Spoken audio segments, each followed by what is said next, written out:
You tripping balls!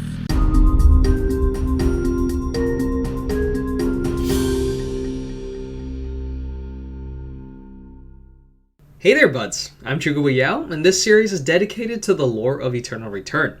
This video will be the start of looking into the aspects of test subjects, from laying out their information and motivation to discerning their powers, and theoretical romantic potential for you. I also wanted to shout out Nimble Game Masters Iris and Kenzie, who pulled through in helping me acquire info when I needed help. Thank you so much, you two. Thanks to them, I can get started. Silvia Piquet.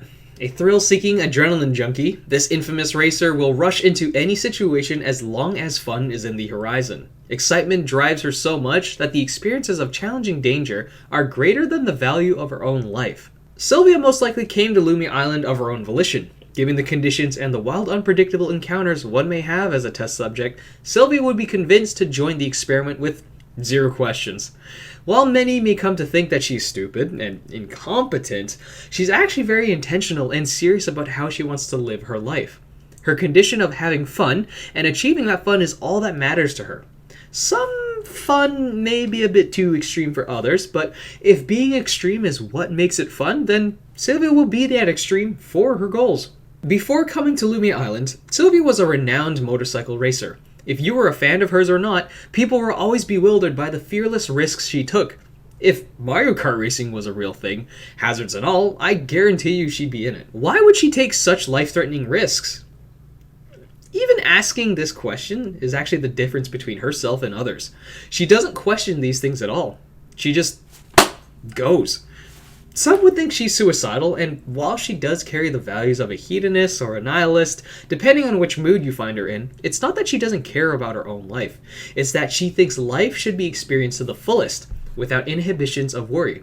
If today was her last day in life, then she's using every second of it to do what she wants. While there is no visible canonical connection to Silvia and Vital Force, every test subject does regardless. I believe she would naturally harness VF to her adrenaline and her senses of awareness. If there would be any future signs of lore progress with VF and her, I would be willing to bet that she would resemble what many sports enthusiasts call being in the zone.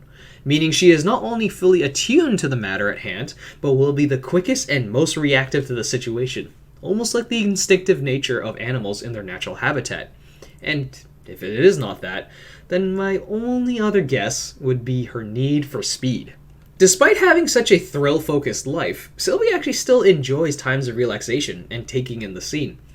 She's been spotted listlessly walking at the beaches or near the cliffs, taking in the environment around her as her hair blows in the wind. However, she is very clear and stubborn about what she dislikes. If she hates or doesn't see any fun in the action, she'll not do it until she no longer has a say in the matter. It is at those times she becomes nihilistic, and while does do the task, becomes visibly dead inside and does the action with zero self-motivation or desire. Even if she were to come under threat, she would not defend herself because, frankly, the fun is gone. Familial mentions in Silvia's records seem to be just there, as one of the first things one may learn about her is that she doesn't actually care about relationships. Independent and her own free spirit, she would rather focus on what she can do than what others do. Despite not seeking any form of relationship, Silvia does still get along with those that either match her energy or do not care to dictate her intentions.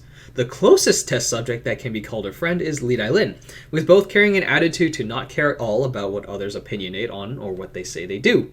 Silvia will grab her a drink if Li Dailin asks, and doesn't look to be given back any favor. Another test subject Silvia gets along with is JP, a character not yet playable at the time of recording for Eternal Return. Silvia and JP like to make bets with each other. Weighty or not, it's about who wins. And this also means it can be about anything, like what the weather is tomorrow. Despite JP being a very calculated person, he actually always loses the bet to her instinctual talents. On the opposite end, Silvia has garnered hatred from Isol and Shukai. There was a period of time when Silvia would hang out with Isol, even when it was clear he disliked her from the start. They clashed because of their ethics. Where Isol is the type to have a perfect plan that is to be unchanged, Silvia likes to be in the moment and head empty. What finally changed Isol from tolerating her presence to completely avoiding her was when Silvia pushed her philosophy onto Isol.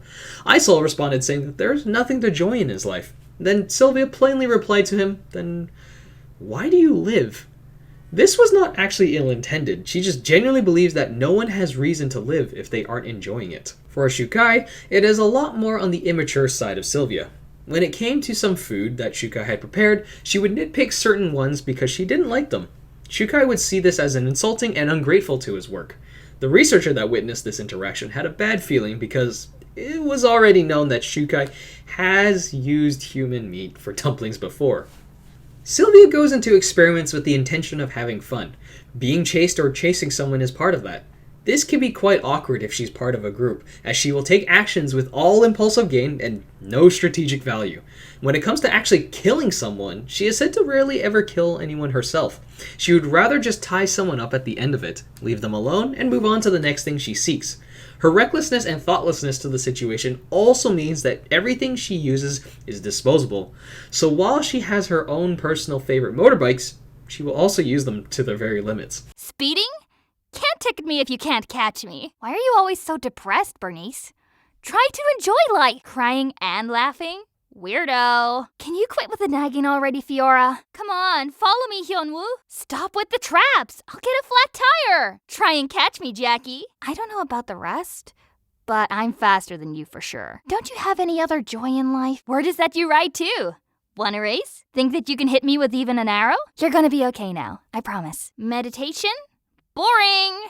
You have to sit for too long. Can Silvia still be rizzed? While it's very clear she cares not for relationships, I think the only way one may find having a chance with her romantically is if they succeed in this one specific aspect. I believe Silvia would notice someone being either equally or beyond as energetic and malleable as her. Both would be chasing the next visible thrill, or in some way making that next thing possible. If one cannot make it so, Silvia will just ditch the relationship at the drop of a hat, despite how much time was spent together.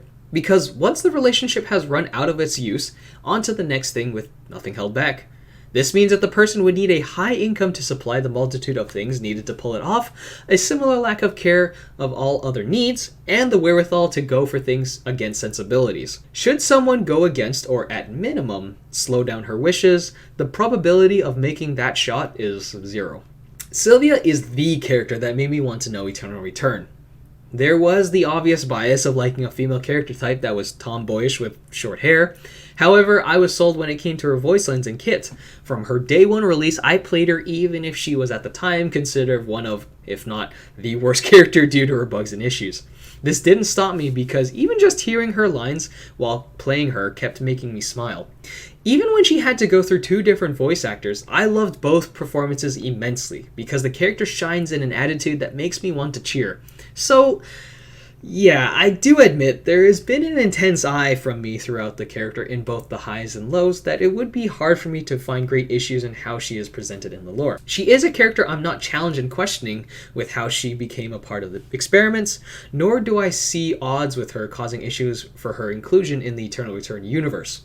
The only issue I did find when researching both games, Immortal Soul and Eternal Return, is that there is a discrepancy of Li Dai-Lin's potential friendship when there is a taunt voice line from Silvia to Li Dai-Lin. It seems Silvia is critiquing Li Dai-Lin's love for alcohol, which is usually perceived as the only thing that gives her joy or motivation. This conflicts with the idea between Silvia and Li Dai-Lin, but I'm willing to bet this was just a momentary poor decision and dismissible with the lines found as a whole. I love Silvia, and while it hurts to know I wouldn't be able to achieve a proper waifu spot in canon lore, she's a fun test subject that's neutral for the world of Eternal Return. Her skins look good, and I have 0 qualms about having an absurd amount of games played with her. I hope I've managed to share what I believe makes Silvia tick in the universe and look forward to what others may say, or which character some of you may want me to analyze next. But before I take suggestions, I still have one character that I wanted to deep dive into, because she is the reason I will have opposite feelings about her Eternal Return when compared to Silvia. So, I'm coming for you, damn cat. Sayonara's.